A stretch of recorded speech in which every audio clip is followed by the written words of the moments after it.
Monsieur le directeur de cabinet, messieurs et mesdames les directeurs chefs de service, messieurs et mesdames les représentants du banc syndical, chers collègues, bon après-midi, bonjour. Je voudrais tout d'abord commencer par saluer les efforts importants fournis par tous les membres des différentes commissions ad hoc et de leurs sous-commissions respectives qui ont travaillé sur la mise en œuvre des recommandations de la 12e conférence diplomatique et qui ainsi ont contribué à la réalisation de la vision diplomatique du chef de l'État pour l'amélioration de l'image de notre pays par sa diplomatie. Je prends évidemment acte du résultat fourni avec les projets de lettres, des arrêtés et autres documents pour matérialiser cette vision du chef de l'État. Et en effet, il ne s'agit pas uniquement de rédiger des lettres, de rédiger des arrêtés ou d'autres documents, il s'agit en effet de les appliquer. Je voudrais aussi saluer les 3 rapports qui m'ont été fournis et que je viens de recevoir et qui confirment ma perception des défis et aussi des enjeux que je suis déterminée, avec l'ensemble du personnel, à cerner davantage pour des solutions durables avant la prochaine conférence diplomatique. En effet, la 13e conférence diplomatique va s'inscrire dans une démarche purement stratégique et programmatique. Nous avons l'ambition. Évidemment, cette conférence diplomatique s'inscrit aussi dans le cadre de nos ambitions d'assumer un rôle plus important dans les organisations multilatérales, à commencer par le Conseil des droits de l'homme, dans lequel la République démocratique du Congo a été élue, mais aussi le Conseil paix et sécurité de l'Union africaine, pour lequel nous siégeons et dont nous assumons actuellement la présidence, et finalement le Conseil de sécurité des Nations unies, où nous voulons briguer un mandat pour un siège non permanent en 2026 et 2027. Et donc, je pense que cette innovation conceptuelle et opérationnelle exigera de nous tous une nouvelle orientation et une responsabilisation différente des uns et des autres pour garantir l'accélération fiable et viable des réformes qui ne peuvent plus attendre. Je voudrais donc aussi parler de certains rapports concrets qui ont été présentés ici. Un point en particulier sur la retraite administrative. Je pense que pour la résolution des problèmes administratifs du personnel, au-delà des travaux de la 12e conférence diplomatique, j'avais décidé déjà d'accélérer leur résolution par une retraite à effectif plein.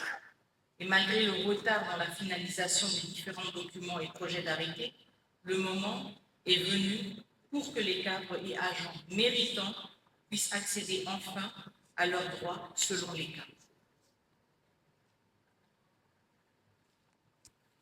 Nous avons aussi, comme vous l'avez tous vu, procédé justement à la remise des formulaires de passeport diplomatique.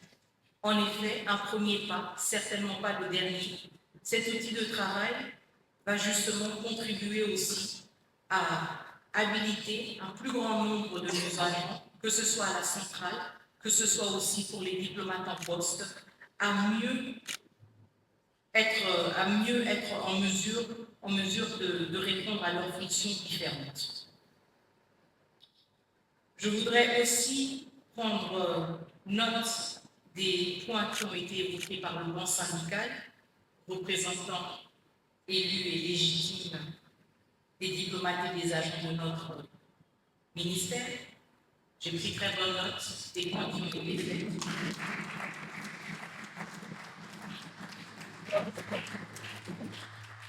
J'ai pris note surtout des attentes, aussi des défis, et évidemment, je ne peux m'empêcher de prendre note du héritage lourd qui est le mien, de redresser certaines choses qui ont besoin d'être redressées.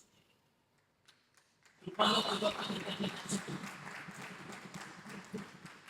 que j'interprète justement comme une détermination de m'accompagner dans ces efforts pour que nous trouvions des solutions à ces défis. En effet, le banc syndical est un partenaire nécessaire et utile, pas seulement parce qu'il est institué par la loi, mais justement parce qu'il reflète une tradition du dialogue, de la rationalité de nos mesures et aussi, justement, de l'écoute que nous devons avoir avec tous les membres de l'administration. Je tiens donc à vous réitérer ma disponibilité de franche collaboration et surtout de partenariat productif au profit du service public. Les jours à venir, je compte échanger, indépendamment de mon agenda chargé, avec tout le personnel du ministère pour partager nos visions pour l'amélioration des conditions de travail, par la digitalisation des services, le recyclage de tous les agents, en commençant par les collaborateurs qui doivent être formés pour vous rejoindre dans le corps des diplomates. Avant cela, je compte, fort des recommandations et des propositions issues de la tripartite syndicat, administration, cabinet, procéder aujourd'hui même à la signature de l'arrêté de commissionnement collectif pour la promotion des agents méritants.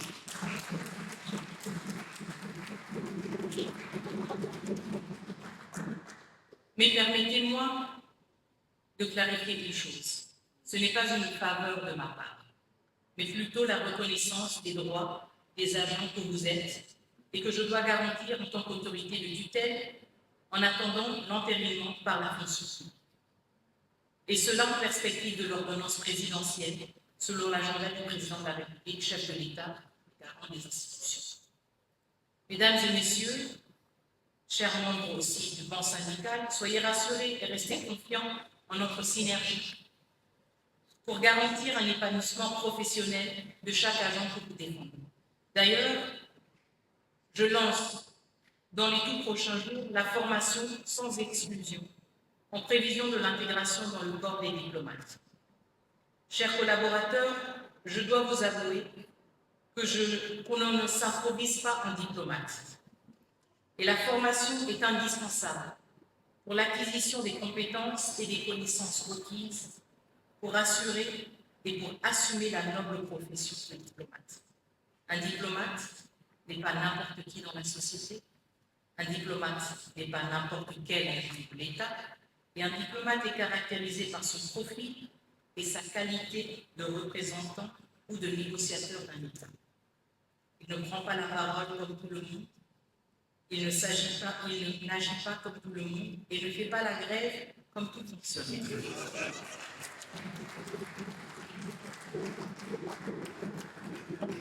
Quelle que soit la communication, le diplomate ne perd pas de vue son image. Nous devons donc, tous ici présents, aussi déplorer les dégâts matériels que le ministère a subis à la chancellerie, à la transmission, pour ne citer que ces deux services qui ont été vandalisés pendant la grève sèche.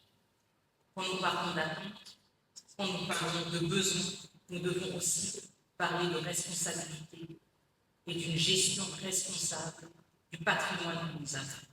Même si nous ne sommes pas satisfaits avec les conditions actuelles, cela ne nous donne pas l'autorisation de les détériorer davantage. Et donc j'appelle à la conscience de chacun d'entre nous de tenir compte de ces aspects aussi, sans pour autant remettre en question la légitimité des revendications des uns et des autres. Notre responsabilité envers notre patrimoine reste. Et je vous invite donc, pour votre honneur et celui de notre métier, à tirer toutes les leçons de cet épisode passé, qui est désormais derrière nous, pour mieux envisager l'avenir qui est devant nous. Comme je l'ai dit auparavant, c'est un héritage lourd qui est caractérisé par de nombreux défis. On parle de maîtrise des effectifs en centrale et en poste, on parle d'une pléthore d'agents et en même temps on parle d'attentes très importantes, légitimes aussi, mais que nous devrons réconcilier avec les moyens, avec les ressources dont nous disposons. Et donc, en nous regardant en avant, avec nos ambitions, avec nos attentes, nous devons aussi être prêts à assumer certains arbitrages, à assumer certaines décisions qui ne sont pas toujours les plus faciles. Et aussi le faire avec un bon dosage de détermination, de professionnalisme et aussi de sagesse. Si nous avons un lourd héritage aujourd'hui, c'est parce que les choses se sont accumulées pendant des années et des années. Ayons donc la sagesse, la patience apparemment, la sagesse, la patience, mais aussi l'humilité de reconnaître ce que nous pouvons faire pendant un mandat pour être réalistes et atteindre nos objectifs et les consolider afin que ceux qui viendront après nous pourront continuer dans cette même lancée. Mesdames et messieurs, encore une fois, je vous remercie de votre présence, de votre travail, de votre dévouement et de votre professionnalisme. Je me réjouis aussi de vous revoir bientôt quand nous aurons la rencontre avec tout le personnel et nous aurons aussi l'occasion d'avoir une perspective vers 2025 et je me réjouis de continuer à cheminer avec vous pour le rayonnement de notre pays et de notre diplomatie. Merci beaucoup.